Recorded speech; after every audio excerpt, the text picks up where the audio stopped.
Pacing and leading, the components of rapport. That's what we're going to be talking about in this video. So pacing and leading, it's a tool in conversational hypnosis, but it's also a key component of creating rapport. So we're going to enjoy talking about this. And I'm Mike Mandel. I'm Chris Thompson. We are the co-founders of Mike Mandel Hypnosis, and we run the Mike Mandel Hypnosis Academy. Mike, what is pacing? What the heck is pacing? A great way to look at this metaphorically is think of runners who are running in pace with each other. They're not running against each other. Say a couple of friends go out running 3 times a week. They pace each other, so they're running at the same pace and they're still connected sort of in space at least. Right. Pacing in the way we're looking at it today is a way of matching someone else, what they're doing, what they're thinking, and so on. You're basically going to change your behavior to match them. And we're going to break this down for you. It's going to be fun. But if you think about the runner example that Mike just brought up, if you were in that situation, if you stopped and thought, well, who's pacing and who's leading?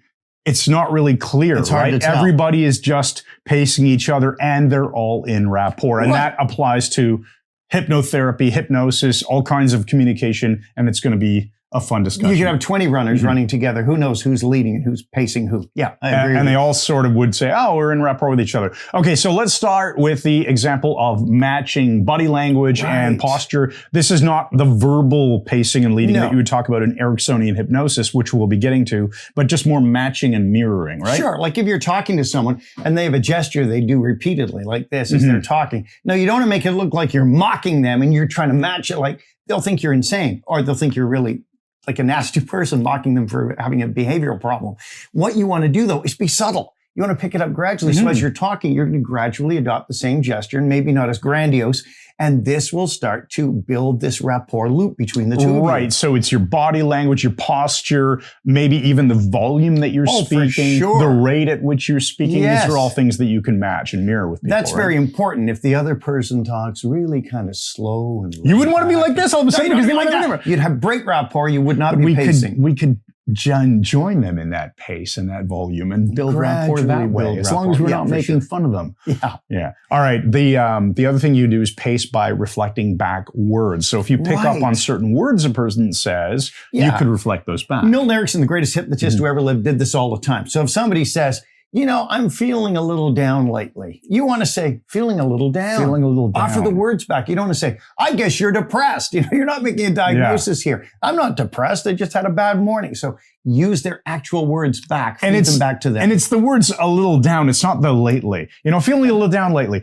That's not right. You're reflecting back the words that mean something to them, and it's the a little down exactly part, right? So that is your reflecting back words. That's a good rapport generator. Very much so. Let's talk about the Ericksonian hypnosis pacing, leading the traditional linguistic approach to it here. Yes, you can verbally pace someone's current experience. So someone's in an office for hypnotherapy and you can say something like, well, it's a bright sunny day for the therapy, isn't it? Yes, it is. And this is your first appointment here, right? And the person, yes. By making these statements that have to be discerned as true or they can't be falsified.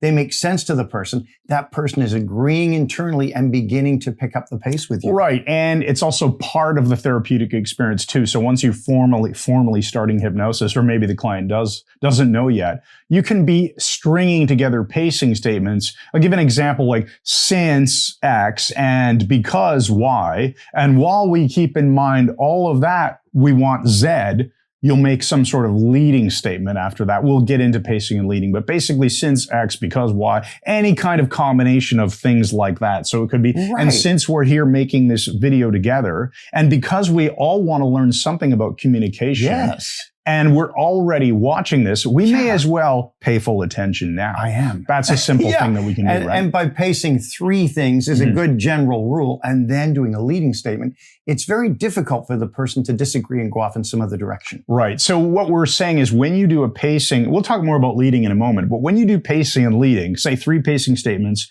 and a leading statement, what's really happening in the other person's brain, we just sort of realize this, is they're going, yes, not necessarily consciously, but they're going, yes, yes, yes. Oh, okay. Yeah. So the 4th thing is the leading statement.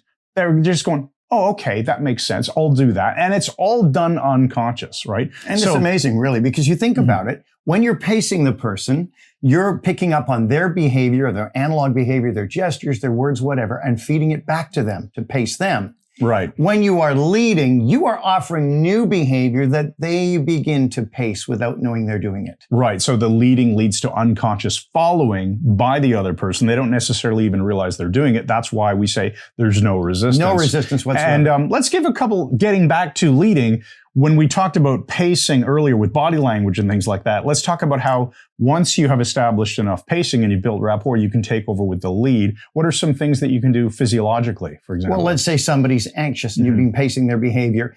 And as you pace them a few times, you now begin to lead by leaning back, maybe not leaning in so much, leaning back, relaxing and slowing down your speech a little at a time. And you'll take the other person with you. They'll begin to pace that and they will calm down as well. You even talked about how, for example, if somebody's really, let's use the technical term, pissed off. Right. And they're loud and they're clearly mad or frustrated, you can pace that and then lead them to a more calm state. Now, this is very, very interesting. It's a thing you have to do carefully. If someone's angry, not at you, but about something else, the traffic today, this guy cut off my car, you get mad too, but not at them. Get mad along with them. Along with them. And below their level of anger. Not as much as them.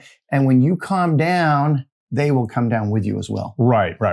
So when you do pacing and leading, getting back just to the linguistic piece for a moment, so you're giving some sort of suggestion or instruction, or in this case, maybe a body language thing that you're wanting them to follow. But if you're doing it linguistically, you're offering 3 pacing statements. And we're watching this video together. That's right. And we're studying hypnosis because communication is a fascinating topic. The 4th thing you're doing is a you can X, or I'd like you to Y, or please do Z, that kind of thing. You're just giving a statement, but you're not telling someone, like you're not pointing in their face and go, and because of all that, sit down in that chair. No, you're directing them subtly. You're saying that they're able to do this, or it would be a good idea to whatever. It's very gentle. But you've led them, you got them picking up speed on this road, and now you've shown an exit, and they've gone, okay, and they've taken the exit with you. Right. Now, let's talk about how this builds rapport, right, Mike? Because whenever we offer behavior or words that match what the other person is thinking or doing,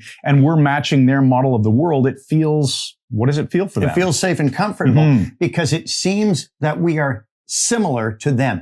And we all like people who are similar to us. We hang out with people who are like us, who like the same things, who do the same things.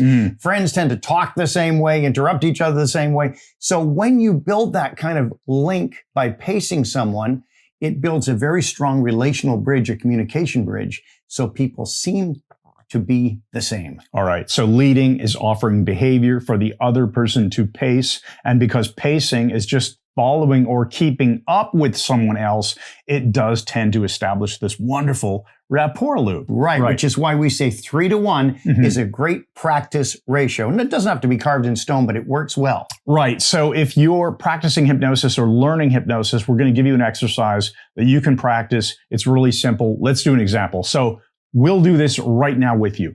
As you watch this video and begin to notice how useful this can be, it's easy to consider where you are in your own hypnosis training and begin to apply this in everyday conversations. Damn it, I'm going to start doing that. So that was 3 pacing statements. If you rewind a bit, rewind 15 seconds, that was 3 pacing statements followed by 1 leading statement. Now, what does that do? Well, this helps the person focus their attention. It directs them where you want them to go. All the while, it's building rapport. Right. It's a series of yes, with your pacing statements, and then they okay, which is the leading statement. So practice doing pacing and leading in everyday conversation. If you're a hypnotherapist or a hypnotist and you're working with clients, just practice and don't talk like that. Practice making those 3 statements that the person will identify as undeniably true or possible. They can be as artfully vague or slightly more specific if you want, and just practice it. You'll get better at it. Now, for a quick call to action here, if you want to learn more about hypnosis and hypnotic language, I recommend you go to the Mike Mandel Hypnosis Academy. We'll put a link